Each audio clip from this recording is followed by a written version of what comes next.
Netanyahu की कर देनी चाहिए गोली मारकर हत्या। कांग्रेस सांसद राजमोहन उन्नीथन ने इजराइल हमास युद्ध के इजराइल के प्रधानमंत्री बेंजामिन नेतन्याहू के बारे में ऐसी टिप्पणी की जिससे विवाद खड़ा हो गया। केरल के काराकोरम में फिलिस्तीन एकजुटता रैली में उन्होंने कहा कि इजरायली प्रधानमंत्री बेंजामिन नेतन्याहू एक युद्ध अपराधी हैं और उन्हें बिना मुकदमे के गोली मार दी जानी चाहिए। कॉर्बेट नेशनल पार्क की वेबसाइट ठप। उत्तराखंड के कॉर्बेट नेशनल पार्क में सब कुछ ठीक नहीं चल रहा है। पहले कॉर्बेट नेशनल पार्क की वेबसाइट हुआ करती थी।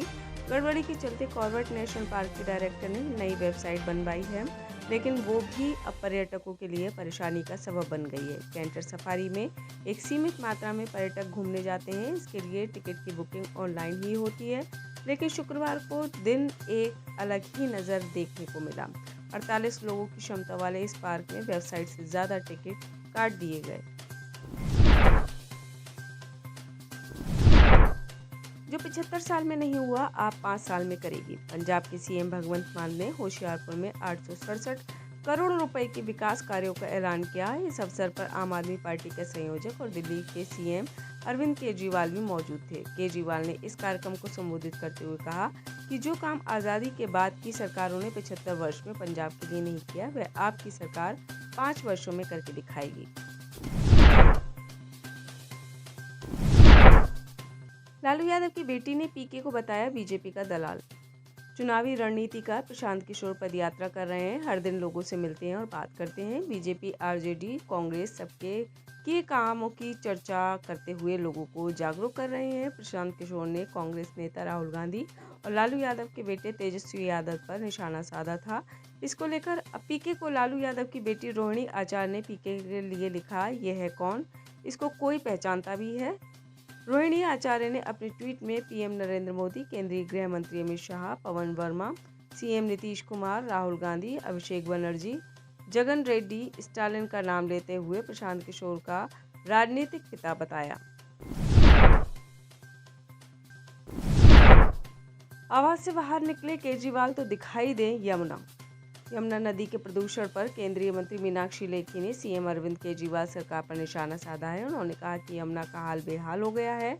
नाले का पानी यमुना में जाता है, पानी को साफ करने की व्यवस्था नहीं है, सारी गंदगी को यमुना में डाला जा रहा है। इसी कारण यमुना में प्रदूषण हो रहा है। शायद जो भी दिल्ली के मालिक हैं वे इस अव्यवस्था से अवगत नहीं है। अगर वे शीश महल से बाहर निकलते तो उन्हें सब दिखाई देता कि दिल्ली के क्या हाल है। तिलकनगर इलाके में गोलीबारी। पश्चिमी दिल्ली के तिलकनगर इलाके में 2 लोगों को गोली मार दी गई। घायलों की पहचान दिग्विजय उर्फ साजन और विकास उर्फ विक्की के रूप में हुई है। घायलों के अस्पताल में उपचार जारी हैं। दूसरी तरफ गोलीबारी की सूचना मिलने के बाद लोकल थाना पुलिस ने मौके का मुआयना कर हमलावरों तक पहुंचने की फिराक में जगह जगह छापेमारी करी है। घटना के बाद घायलों को पास के दीनदयाल उपाध्याय अस्पताल में उपचार के लिए भर्ती कराया गया है। कानूनी कार्रवाई शुरू कर दी गई है। मध्य प्रदेश में बम्पर वोटिंग, कई रिकॉर्ड टूटे। मध्य प्रदेश की 230 विधानसभा सीटों के लिए शुक्रवार को वोट डाले गए। वोट डालने के लिए कई जगहों पर देर रात तक लोग कतारों में खड़े नजर आए। चुनाव आयोग के मुताबिक राज्य में कुल 76.2% वोट पड़े, जो अब तक का रिकॉर्ड है। 2018 में 75.63% तो 2013 में 72.13% वोट पड़े थे। चुनाव आयोग के मुताबिक विधानसभा की करीब 85 सीटों पर 80% से ज़्यादा वोट पड़े हैं। सिवनी जिले के वरघाट सीट पर सबसे ज़्यादा 88.2% वोट डाले गए हैं।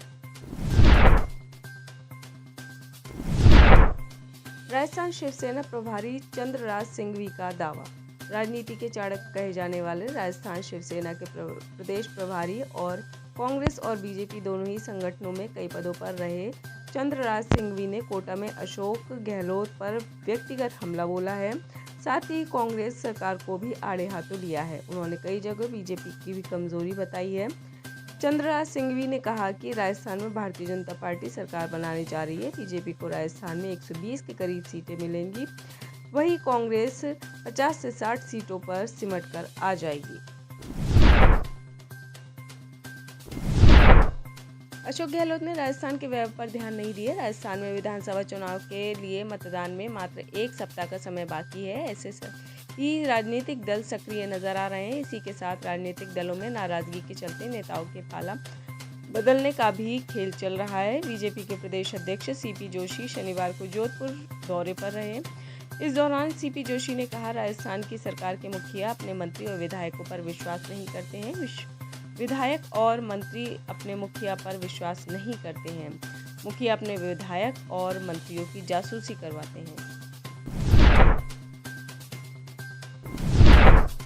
राजस्थान के नक्शे से साफ हो जाएगी कांग्रेस। राजस्थान में विधानसभा चुनाव 2023 के लिए 25 नवंबर को मतदान होना है। चुनाव की तारीख नजदीक आते ही राजनीतिक पार्टियों के स्टार प्रचारक विधानसभा क्षेत्र में जाकर मतदाताओं को लुभाने का काम कर रहे हैं, जिससे अपनी पार्टी के पक्ष में वोट कराया जा सके। इस बीच बीजेपी विधायक राजेंद्र राठौर ने सीएम अशोक गहलोत पर जोरदार हमला किया है। उन्होंने कहा कि मुख्यमंत्री अशोक गहलोत की सरकार राजस्थान के नक्शे से हटा दी जाएगी। अगर सीएम गहलोत अपनी सीट सुरक्षित कर पाए तो ये बहुत बड़ी बात होगी।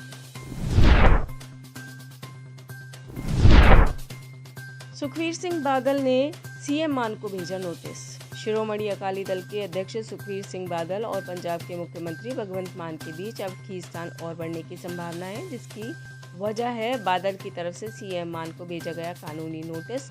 दरअसल कुछ दिनों पहले सीएम मान ने सभी विपक्षी दलों को खुली बहस की चुनौती दी थी, लेकिन इस बहस में विपक्ष का कोई भी नेता नहीं पहुंचा। इस बहस के दौरान सीएम मान की तरफ से बादल परिवार पर कई आरोप लगाए गए थे, जिसको लेकर अब सुखबीर सिंह बादल की तरफ से कानूनी नोटिस भेजा गया है। नोटिस में बादल ने सीएम मान पर डिबेट के दौरान उनके परिवार के सम्मान को धूमिल करने वाली बयानबाजी करने का आरोप लगाया है।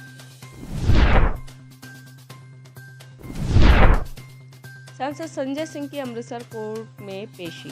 दिल्ली की तिहाड़ जेल में बंद आम आदमी पार्टी से राज्यसभा सांसद संजय सिंह को पंजाब में अमृतसर की कोर्ट में पेश किया गया है। आपको बता दें कि उन्हें शिरोमणि अकाली दल के महासचिव विक्रम सिंह मजीठिया द्वारा दायर मानहानि मामले के सिलसिले में अमृतसर अदालत में पेश किया गया था। इस दौरान उन्होंने कहा कि मोदी की तानाशाही के खिलाफ लड़ाई जारी रहेगी। मैं किसी जेल फर्जी मुकदमे से नहीं डरता। मराठा आरक्षण के लिए एक और खुदकुशी। महाराष्ट्र के जालना में 14 वर्षीय एक लड़की ने कथित रूप से मराठा समुदाय के लिए आरक्षण की मांग को लेकर आत्महत्या कर ली।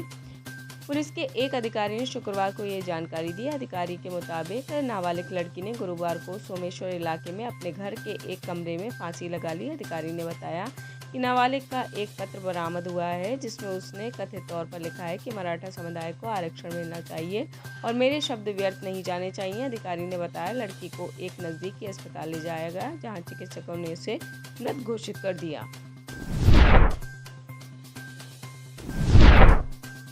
कोरवा जनजाति ने वोटिंग में दिखाया गजब का उत्साह। कोरवा के सुदूर वनांचल क्षेत्र में रहने वाले पहाड़ी कोरवा जनजाति के मतदाता पौ फटने से पहले ही मतदान करने निकल पड़े। पहले तो वे पथरीली और पगडंडी के रास्ते 5 किलोमीटर का सफर तय कर बांगो बांध के डूबान क्षेत्र में पहुंचे। फिर उन्होंने नाव में सवार होकर नदी को पार किया और 2.5 किलोमीटर स्थित बूथ पहुंचकर मतदान किया। लोकतंत्र के प्रति उत्साह का ये नज़ारा सुदूर वनांचल ग्राम सतरेंगा स्थित पोलिंग बूथ में देखने को मिला।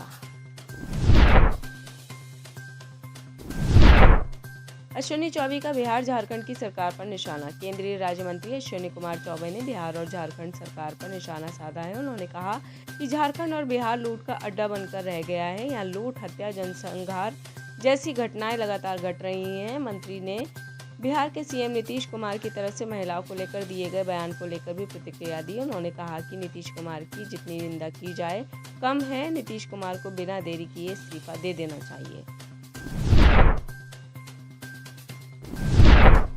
दुबई की सड़कों पर आया जल सैलाब। खाड़ी देश संयुक्त अरब अमीरात के कुछ हिस्सों में शनिवार 18 नवंबर की सुबह हुई झमाझम बारिश और आंधी तूफान के बाद आम जनजीवन अस्त व्यस्त हो गया है।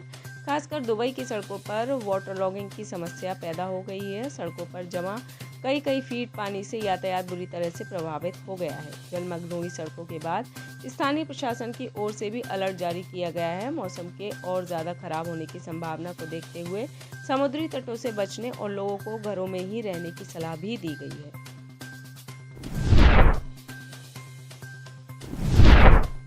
इजराइल और हमास के बीच जारी जंग की आग न सिर्फ युद्ध क्षेत्र में लोगों को जला रही है, बल्कि इसका असर दूसरे मुल्कों में भी देखने को मिल रहा है। इजराइल हमास के बीच जंग को लेकर दुनिया के बाकी देश के लोग अपना समर्थन व्यक्त करते नजर आ रहे हैं। इसी दौरान सऊदी अरब, मक्का और मदीना में राजनीतिक सक्रियता के लिए मुसलमानों पर सख्ती कर रहा है। इस्लामिक पवित्र स्थलों मक्का और मदीना में गाजा और फिलिस्तीन के लिए एकजुटता प्रदर्शित करने के लिए कई मुसलमानों को हिरासत में लिया गया है। गाजा के अस्पतालों में नहीं रुक रहा मौत का तांडव। इजराइल और हमास के बीच बीते 40 दिनों से ऊपर घमासान युद्ध चल रहा है। इस दौरान इजरायली सेना बुरी तरह से गाजा पट्टी पर हवाई हमले कर रही है। इसकी वजह से गाजा पट्टी में स्थिति बेहद दयनीय है। वहां के हॉस्पिटलों में बुनियादी चीज़ों की कमी हो गई है, जिसकी वजह से वहां भर्ती घायलों का इलाज नहीं हो पा रहा है। हाल के दिनों में इजरायली हवाई हमले का सबसे बुरा असर गाजा के अस्पतालों में देखने को मिल रहा है। यहाँ मरीज बुनियादी चीज़ों की अभाव में दम तोड़ते नजर आ रहे हैं। गाजा का अल शिफा हॉस्पिटल नए युद्ध क्षेत्र के रूप में बनकर उभरा है। हमें गूगल मीट पर ही निकाल दिया। चैट जीपीटी एक बार फिर से चर्चा में है। हालांकि इस बार चर्चा का कारण चैट जीपीटी सॉफ्टवेयर नहीं होकर बल्कि उसके निर्माता हैं। ओपन एआई ने कंपनी के सह संस्थापक और सीईओ ऑल्टमैन को गूगल मीट पर ही बर्खास्त कर दिया गया है। उनकी बर्खास्तगी के बाद सैम ऑल्टमैन और ग्रेग ब्रॉकमैन ने शनिवार 18 नवंबर 2023 को एक संयुक्त बयान जारी किया। उन्होंने कहा, हम आश्चर्यचकित हैं कि अचानक क्या हुआ। हम हतप्रभ हैं कि ऐसा कैसे हो सकता है और हम इसकी तह में जाने की कोशिश कर रहे हैं। कुत्तों को खाने पर साउथ कोरिया लगाएगा बैन।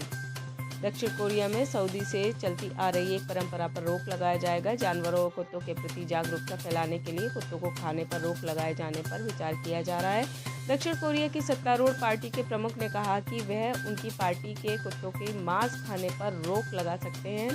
समाचार एजेंसी रॉयटर्स के मुताबिक कुत्तों को खाने की कोरियाई प्रथा की विदेशों में आलोचना होती रही है, लेकिन घरेलू स्तर पर भी इसका विरोध बढ़ रहा है। दक्षिण कोरिया के युवा हालिया सालों में कुत्तों के मीट खाने से परहेज कर रहे हैं और साथ ही इसके खिलाफ विरोध भी कर रहे हैं। आप इस खबर के बारे में क्या सोचते हैं, हमें कमेंट सेक्शन में बताएं। साथ ही ब्रह्मास्त्र न्यूज को सब्सक्राइब और शेयर भी जरूर करें।